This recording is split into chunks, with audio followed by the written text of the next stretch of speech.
पीले दांत वाली बहू। रंजना कभी ब्रश नहीं करती थी।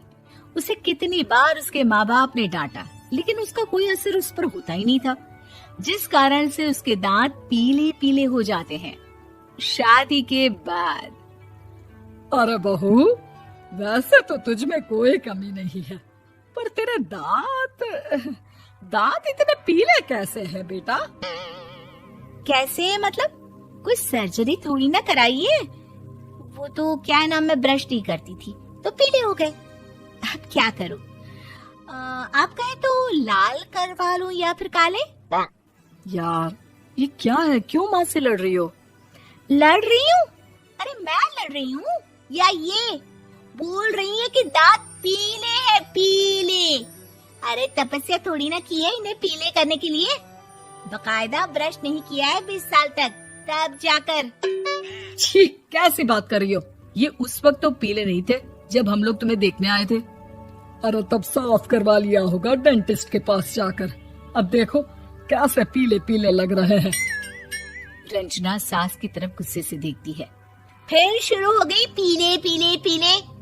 अरे पीले तो तब भी थे जब मेरे हाथ का रसगुल्ला उड़ा उड़ा कर खा रही थी और बोल रही थी, लड़की नहीं गुणों का खजाना दे रहे भाई साहब आप।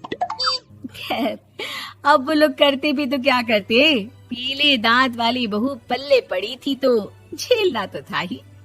एक दिन कीर्तन में रंजना गाना गा रही थी। अरे कमला बहन, माँ का द्वार है, यहाँ तो सब शुद्ध होकर आते हैं, फिर अपनी बहू को ब्रश भी नहीं करवाती तुम। दूर से पीले पीले दांत भक्ति में बाधा उत्पन्न कर रहे हैं। अरे कोई 2 साल की बच्ची थोड़ी ना लेकर आई हूँ मैं बहू बनाकर। अच्छी खासी लड़की है, अरे कैसे करवाऊं ब्रश? ये तो उसे खुद करना चाहिए ना। अब माँ बाप तो इसके जैसे तैसे निपटा दिए, ये नहीं सोचा कि सास कैसे संभालेगी। सास बहू को लेकर घर आ जाती है, लेकिन सोच लेती है कि अब इसे लेकर कहीं नहीं जाएगी।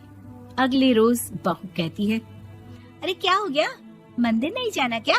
कीर्तन का वक्त हो रहा है। मेरी मधुर वाणी से कान्हा जी जागते हैं और सोते हैं। आप तो जानती है ना उनकी भक्ति में कितना मन लगता है मेरा। वो क्या है ना, तबीयत ठीक नहीं लग रही है मेरी, आराम करूंगी मैं। तबीयत ठीक नहीं लग रही? अभी तो मिथुन के गाने पर नाच रही थी आप, और अब बोल रही है कि तबीयत ठीक नहीं लग रही। अरे भक्ति में मन लगा लो सासू माँ, ऊपर जाना है, क्या मुंह दिखाओगी आप? हाँ? सास को बहू की बात पर गुस्सा आ जाता है। मैं क्या मुंह दिखाऊंगी, इसकी चिंता तो ना कर, समझी? अपने मुंह की चिंता कर, जो ये पीले पीले दांत लेकर हर जगह पहुंच जाती है। पता है लोग कितना मजाक बनाते हैं। ना जी ना, मैं नहीं जाना कहीं तेरे साथ। तो ये बात है। कोई ना, मत जाओ, मैं अपने कमरे में ही बैठकर भक्ति कर लूंगी। ऊपर वाला दांत थोड़ी ना देखता है, मन देखता है, भावना देखता है। और अरे बस बस, तू सब कुछ दिखा, बस ये सफेद चमकदार दांत ना दिखाना किसी को, है? जा यहाँ से। बहू को सास की बात का कोई फर्क नहीं पड़ता, वो तो जैसी थी वैसी ही रह जाती है। सुबह नहाकर किचन में खाना बनाना, फिर खाना खाना, कीर्तन भजन करना और सो जाना। एक दिन, माँ जी मैं सहेली के घर जा रही हूँ, शाम को लेट आऊंगी। हाँ हाँ तो जाना, मैंने कौन सा तेरी आरती करनी है घर पर बैठकर। रंजना सहेली के घर जाती है, जहाँ वो पार्टी में जाने की तैयारी कर रही होती है। अरे शिखा, कहाँ जाने की तैयारी कर रही है? मैं गलत वक्त पर आ गई क्या? अरे नहीं यार, उल्टा सही वक्त पर आई है। मैंने ये साड़ी और ज्वेलरी निकाली है यार, शाम को इनके ऑफिस की एक पार्टी में जाना है। बताना कैसा लग रहा है ये सब? नहीं यार, इस ड्रेस के साथ तो वो वाली ज्वेलरी अच्छी लगेगी। हाँ हाँ सही बोल रही है, मैंने ध्यान ही नहीं दिया। वैसे तो हमेशा से मस्त फैशन सेंस रखती है। तो बड़ा जाती होगी ना पति के साथ पार्टी में। रंजना कुछ नहीं बोलती, बस सोचती है कि यार काश ये बात सही हो जाती। पर मैं क्यों नहीं जाती पार्टी में? क्या इन लोगों की कोई पार्टी होती नहीं होगी? रंजना घर आती है और रात में पति से सवाल करती है, एक बात बताइए, आप मुझे किसी पार्टी में क्यों नहीं ले जाते? क्या आपकी यहाँ ऑफिस में पार्टी नहीं होती? पति बेचारा क्या कहता कि दांत पीले हैं तुम्हारे इसलिए। अरे कोई पार्टी होती नहीं हम लोगों के ऑफिस में, तो कहाँ से लेकर जाऊं? और मार्केट, मॉल, कहीं वीकेंड घूमना, कहीं तो। अरे यार सारे हफ्ते में एक छुट्टी मिलती है, तो सोचता हूँ कि आराम ही कर लूं। क्यों? रंजना मन मार के रह जाती है।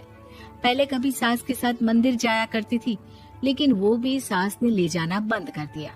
घर बैठी बैठी रंजना बोर हो जाती है। तभी उसे आइडिया आता है और वो मायके जाने का सोचती है। सासू माँ, 2 दिनों के लिए मम्मी के घर जा रही हूँ। अच्छा अच्छा ठीक है, आराम से जा। और हाँ, माँ से कुछ अच्छी आदत सीख कर आना कि कैसे शरीर के हर भाग की तरह दांतों की सफाई भी जरूरी होती है, समझी? शुरू हो गई ना आप। वो लोग आपकी तरह नहीं है कि छोटी छोटी बात का बतंगड़ बना दे। उन लोगों के लिए मैं मायने रखती हूँ, ना कि मेरे पीले पीले दांत। रंजना माँ को बिना बताए उन लोगों को सरप्राइज देती है, लेकिन जैसे ही वो दरवाजे पर पहुंचती है, अंदर देखती है कि घर वाले कहीं जा रहे होते हैं। अब माँ, काश रंजना दीदी के दांतों वाली प्रॉब्लम नहीं होती, तो वो भी हम लोगों के साथ चलती ना बुआ जी की बेटी की शादी में। हाँ बेटा, लेकिन अब उसे कौन समझाए कि उसको उसके पीले दांत नहीं दिखते, लेकिन उसके आसपास के लोगों को कितना एम्बैरेसिंग फील कराते हैं। मुझे तो कितनी बार उसके स्कूल की टीचर ने शिकायत की कि उसके साथ कोई लड़की बैठना भी नहीं चाहती, और ना ही कॉलेज में कोई उससे बात करना चाहता था। लेकिन पता नहीं क्यों उसे ये बात समझ में ही नहीं आती। कोई कमी नहीं है उस लड़की में, बस यही कि दांत पीले हैं।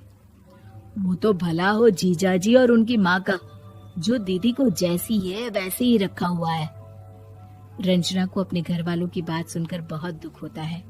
वो सोचती है कि वो क्या करे, लेकिन फिर वो सीधा डेंटिस्ट के पास जाती है, अपने दांत चमकाती है और कसम खाती है कि वो रोज ब्रश करेगी।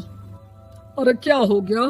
तुम तो 2 दिनों के लिए गई थी ना, पर कोई ना, अच्छा है, चलो आ गई तो। रंजना सास के सामने आकर खड़ी हो जाती है और पूरी स्माइल करती है, उसके चमकदार दांतों को दिखाती हुई।